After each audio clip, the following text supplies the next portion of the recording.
Hey guys, it's Dr. May. How's it going? I have a topic for us today called coping with uncertainty. And it's a really broad topic, and it's kind of woven through a lot of the other topics I've talked about on my channel. But because it's so important, I wanted to give it its own video just to really kind of make the concept solid for you, okay? And just highlight it as something that probably comes up in your life. All right, so here we go. All right, so coping with uncertainty. There you go, nice and big. All right, so think about this. So many things in our life that are uncertain. You know, we try to pretend that we know what's coming and we think we know what's going to happen next, but in a lot of ways we really don't know. And one of the things that have come up recently as of the making of this video has been COVID-19. Now, when we were in 2019, we had no idea this was coming. We had our plans for what we thought 2020 was going to be like, and all of a sudden, you know, around February or so, COVID-19 came and it threw everyone for a loop, and it totally changed our lives, and we were all forced to cope with uncertainty. So even in a broad sense, something like that could happen and we have no clue. But in a lot of little aspects of our life, there are aspects of uncertainty. And uncertainty becomes one of the uncomfortable parts of life sometimes. It makes us feel anxious and fearful and uncertain, and well, obviously uncertain. And it kind of could be a trigger for us in certain ways. So that's why it's important for us to talk about it. So let's talk about some things associated with uncertainty. So like I said, life is filled with unknowns in a lot of different areas. And we can't predict the future as much as we wish we could. We could make increase probabilities of certain things being a certain way, but ultimately we never really know. It reminds me, there was a commercial one time for, I think, car insurance, and they showed a family getting into a car and they said, nobody ever gets in a car planning to have a car accident, right? I mean, that's one of the uncertainties too. We take educated risks all the time. But sometimes, life feels more certain, and other times the uncertainty feels like it's right in our face and we can't ignore it. And that's when the anxiety starts to come. Also, one of the things that people struggle with uncertainty for is time, that we can't control how long something's going to take or when something's going to happen. And that could be really unsettling. What if you have cancer and you don't know how long the treatment's really going to be, or how long the cancer is going to last, or when it's going to come back, if it comes back, when you're going to go into remission, if you go into remission, right? There's a lot of unknowns there. When you're younger and you want to grow up, you're wondering, when is this going to happen and when's that going to happen? There's a lot of unknowns, And also, it reminds us that there's a lot of things we can't control. So many times we try to control things we can't. But when you think of the Serenity Prayer, it's a reminder of the things we can't control and the importance of accepting the things that we cannot control. So that's all part of the uncertainty too. Okay, so typical ways we respond to uncertainty. And a lot of these aren't particularly skillful, but sometimes it's the first thing that comes to our mind, or the first instinctual reaction we come up with, right? So when we feel like things are out of control, we try to impose our control. Sometimes we try to over control. And sometimes we try to control people. Like if you have a teenager as your own kid, let's say, that's out of control, you might try to impose really strict rules on them just to try to keep them safe because you're so afraid about it, right? We also could be constantly seeking comfort or safety or reassurance. We might always ask people, is it going to be okay? Or when's this going to happen? Or how am I going to know? I have a whole other video about reassurance, but the underlying theme there is uncertainty. We also might cling to what we have because we're afraid we're going to lose it.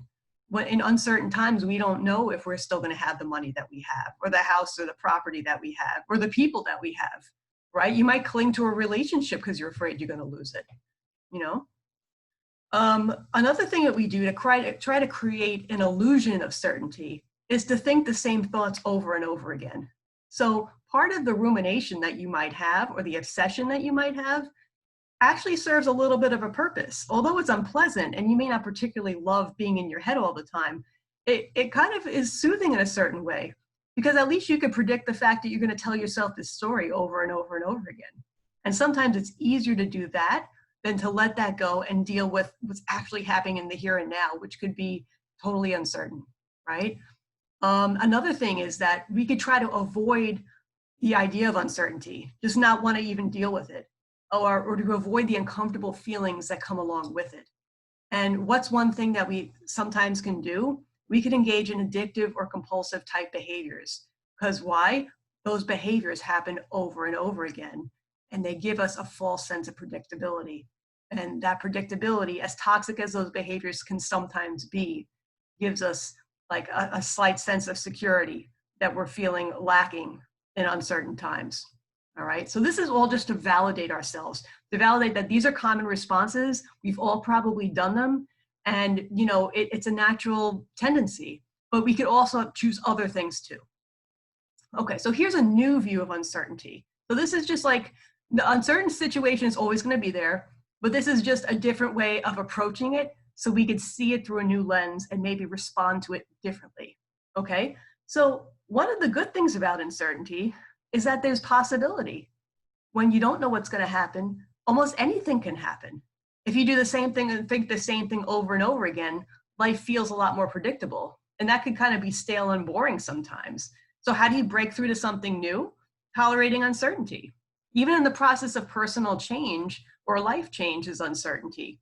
And you have to tolerate the feeling in order to make room for something new, right?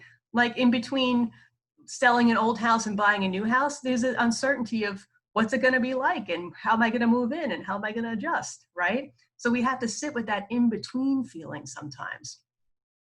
And also just thinking about if I could really be in the moment and with the uncertainty of the moment, I'll realize like every moment is brand new. I can see it with a beginner's mind and it could be completely fresh to me. And that gives me a better sense of vitality and excitement in life rather than feeling like the doldrums of the same thing over and over again. Okay, so I want to end with some tips, all right?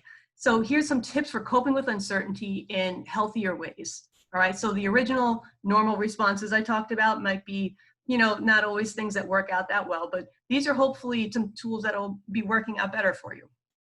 So one of the things we have to do is not to avoid it, but to try to face it. Try to embrace it with open arms and an open heart and try to be with it. Get to know the uncertainty. Look at it with some sense of curiosity. And curiosity is actually incompatible with fear, right? Because a lot of times we think when things are uncertain, something bad's going to happen. It's going to give birth to something, you know, threatening to me. But, you know, we forget about the possibility end of it. But curiosity gives it a different spin that's a little bit more, well, that's kind of interesting. And that's related to another term I heard recently called surprise mind. Oh, isn't that interesting? Gee, I wonder what's going to happen today. Huh. Oh, that's new, right? So it's kind of like with that walking into life is like walking into a surprise party, all right? So whatever you're being surprised with might lead you to an interesting path, right? So try to accept it, try to relax into it instead of fighting it, all right? Try to embrace, that's the flow of life is uncertain, right? So when you go with the uncertainty, you're at one with the rhythm of life. So think about that too. And it takes some courage, right? So being willing to do this is kind of like an opposite action to fear. So we need a little courage to do it, but some of the results would be worth it, right?